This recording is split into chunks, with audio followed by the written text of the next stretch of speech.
या देवी सर्वभूतेषु सरस्वती रूपेण संस्था नमस्तस्यै नमस्तस्यै नमस्तस्यै नमो नमः। आप सभी को मेरा चरण वंदन। आज 27 जनवरी 27 जनवरी का एक दुखद यादगार वो ये है कि जर्मनी में नाज़ी जर्मनी कह लीजिए, जिसको लीड कर रहे थे अडोल्फ हिटलर, जो विश्व के सबसे बड़े तानाशाह, और उनके अवधि मैं कहूँ, उनका नाम लूँ या ये कहूँ उन्होंने किया, ये भी मैं नहीं कहूँगा। मैं समय भी पीरियड भी नहीं बताना चाहता। सिर्फ इतना कहता हूँ, उन्होंने अल्पसंख्यकों, बात अल्पसंख्यक होते ही नहीं, कुछ भी नहीं होते। एक घर में 10 परिवार होता है, इसमें एक छोटा बच्चा है तो वो अल्पसंख्यक कहाँ हुआ, वो परिवार का सदस्य हुआ। तो काफ़ी हत्याएं हुई थी, बच्चे बूढ़े जवान सबकी हत्या की गई थी, और उसी का एक स्मारक दिवस आज के तिथि को है, अंतर्राष्ट्रीय नरसंहार स्मरण दिवस। ये सेलिब्रेट करने का विषय नहीं है, याद रखने और करने का विषय है। और कभी भी मानव क्षति का अधिकार मानव को है ही नहीं, क्योंकि ईश्वर की बनाई हुई चीज़ों पे ईश्वरीय अनुकंपा होती है, और जब आप इसका वायलेशन करते हैं तो आप भी कहीं नहीं रह पाते। और एडोल्फ हिटलर ने 50-60 फीट ज़मीन के नीचे अपने ही बंदूक से गोली मार ली थी, आत्महत्या कर लिया था। मैं कोई टिप्पणी नहीं कर रहा मैं भगवान कृष्ण की वो बात कह रहा हूँ जो अर्जुन को उन्होंने कहा था उपदेश में। उन्होंने ये कहा था, कर्म की बात कही थी, कर्म प्रधान की बात कही थी, व्यक्ति को कर्म करते रहना चाहिए। ये बात अलग है, कर्मों का फल भोगना पड़ता है। कर्म के फल से आप बचेंगे नहीं, कर्म का फल आपके जैसे भी कर्म होंगे उसका फल आपको भोगना पड़ेगा। इस बात को याद रखिएगा। एक बार मैं कहता हूँ, तूने रात गंवाई सोई के, दिवस गंवाया खाई के, हीरा जन्म अमोल था कौड़ी बदले जाए, तूने रात गंवाई सोई के। आजकल के लड़के रात भर मोबाइल चलाएं, दिन भर चाटते फिरें, दिन भर दुकानों पे रहें, खाते पीते रहें, कभी मुंह बंद ना रहे। मैं किसी व्यक्तिगत टिप्पणी नहीं कर रहा हूँ, जो देख रहा हूँ वही कह रहा हूँ। कोई वही नहीं है कि वो उनको ये नहीं पता है कि हमारी दिशा क्या है।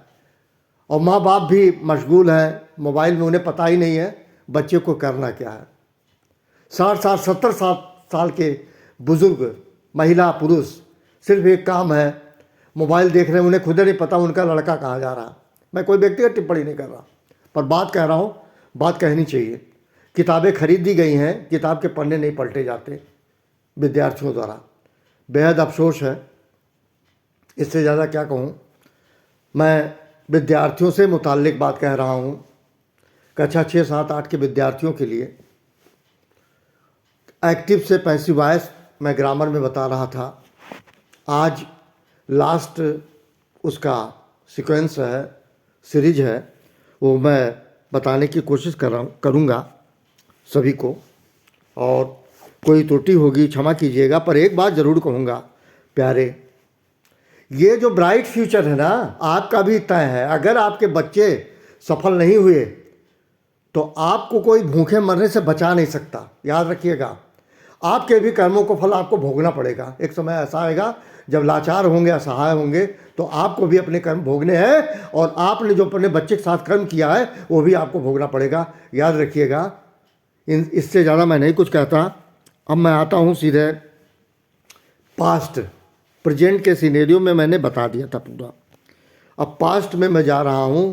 पास्ट में अगर एक्टिव से पैसिव वॉइस बनाना पड़े तो क्या करेंगे। उसके लिए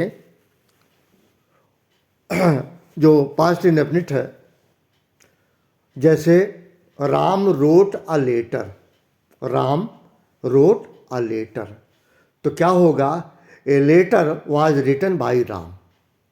यहीं अगर कहूँ राम वाज राइटिंग लेटर्स, मतलब राम बहुत सारे पत्र लिख रहा था। तो लेटर्स वेयर रिटन, लेटर्स वर कह लीजिए, वेयर कह लीजिए, जो भी कह लीजिए तो होगा letters were written by Ram. ये आपका जो है मैंने बताया पास्ट में। और असर्टिव सिंपल पास्ट की बात कर रहा था। बाई लगा दिया, प्रीपोजिशन लगा दिया और वाज वर्ब का प्रयोग कर रहे हैं और वर्ब का थर्ड फॉर्म कर रहे हैं। ये हमेशा एक पैसिव वॉइस में लगेगा। नाउ दूसरा मैं कंटिन्यूअस की बात कर रहा हूँ। यही क्वेश्चन है। सीता एक पत्र लिख रही थी। Sita is writing a letter. तो क्या होगा? अ लेटर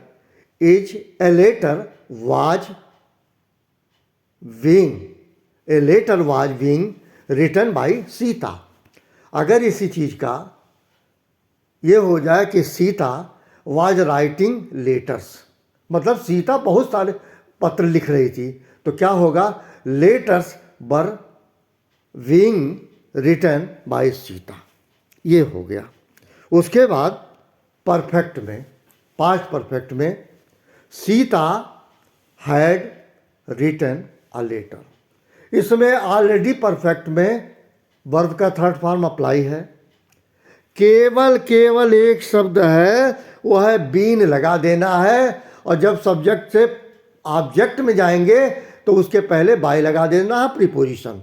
इसके अलावा कुछ नहीं करना है। मैं एक दूसरा सवाल करता हूँ। Mummy had cooked the food. Mummy had cooked the food, तो क्या हो जाएगा?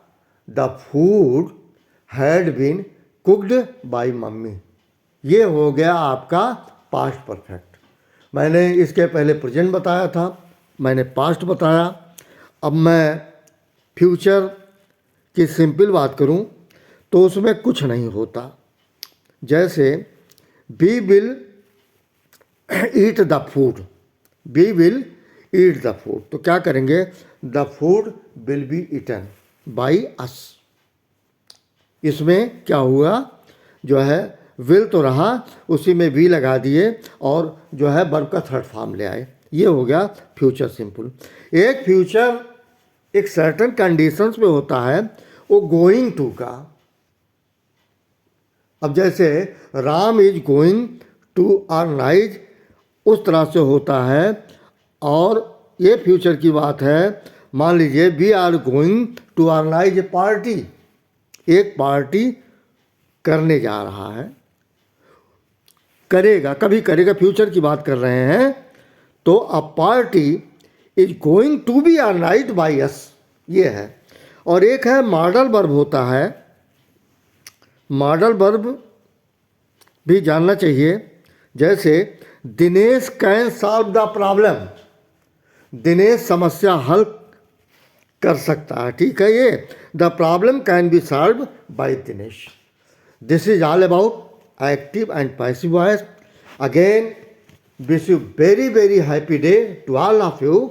लेकिन बहुत ही विनम्र पूर्वक हाथ जोड़ के मैं गार्जियंस को आग्रह कर रहा हूँ, इल्तिजा कर रहा हूँ कि आप अपने आप को चेक कर लें, आप कहाँ हैं। एक शब्द है check your own, don't check to others. आप किसी के बारे में ना देखें, आप अपने आचरण को, आप अपने वाणी व्यवहार को देख लीजिए, आप कहाँ हैं और आपका कोऑर्डिनेशन रिलेशन बच्चे के साथ कहाँ है, किस हद तक है।